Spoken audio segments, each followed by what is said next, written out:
The newly appointed members of Cabinet and their deputy ministers will be sworn in at the union buildings tomorrow. This follows President Cyril Ramaphosa's announcement on Sunday evening, where he added 2 more ministries into the executive. But with the government of national unity and leaders coming from across the political spectrum, the relationship between the new ministers and the bureaucrats will be critical in ensuring effective service delivery. Newzroom Afrika's politics reporter Ziyanda Ngcobo takes a look at the governance mechanisms to be put in place for a smooth transition. None of the members of the National Executive has been appointed to serve the interests of a particular constituency, a particular party, or a particular section of society. South Africa's new government now has 32 ministers and 42 deputies. The business of running the country must now begin. But with the guarantee of an ANC hegemony in the executive now firmly a thing of the past, there are a lot of new faces who will be assuming their responsibilities without any governance or managerial experience. In a briefing on Monday, DA leader John Steenhuisen, who is now the Minister of Agriculture, acknowledged this. The truth is that the road ahead will be a difficult one. South Africa has the highest unemployment rates in the world, one of the highest crime rates in the world.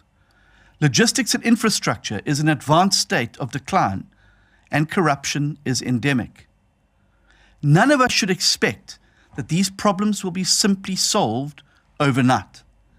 And none of us should expect that these entrenched problems will be solved by politicians alone. The ministers will undergo training and an induction into the executive, which will be undertaken by organizations such as the National School of Government and the Public Services Commission. This is to facilitate, amongst other things, institution building, smooth relations with the bureaucrats of the state, and ensuring that members of the executive don't willy-nilly come in with a new broom to sweep out what they deem to be old. During the times of transition, it becomes very important to understand the political psychology of the interaction between the incoming minister, the DG, the DDGs, chief directors, and the rest of the staff, and also with the staff that the minister comes with. It is where maturity, emotional intelligence, and diversity IQ is most needed. Figeni says it's usually best if the political principals are able to communicate their leadership style up front to affirm the incumbent bureaucrats, but also as a way to encourage the necessary support they need to learn the intricacies of the government's red tape. Somebody might have promised something in a particular rally, not realizing that you still have to go through certain protocols of procurement, of checking what programs are there. And remember that some people had worked on certain programs which were approved. Now, to change those, you wouldn't come and say, this is how we're going to do this, let's discard this. You sit down and say, let's look at what can be salvaged, but my priorities are the following.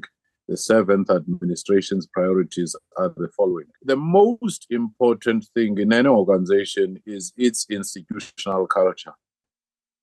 The institutional culture can eat any strategy for breakfast, as many other people say. It can eat any policy intention for breakfast.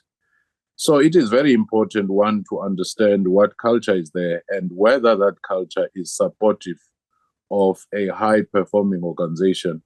In his weekly newsletter, President Cyril Ramaphosa says the new government will soon hold its first lekgotla to collectively develop the program of government for the next 5 years.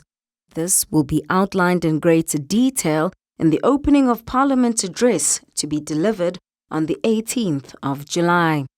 For Newzroom Afrika on Channel 405, I'm Ziyanda Ngcobo in Johannesburg.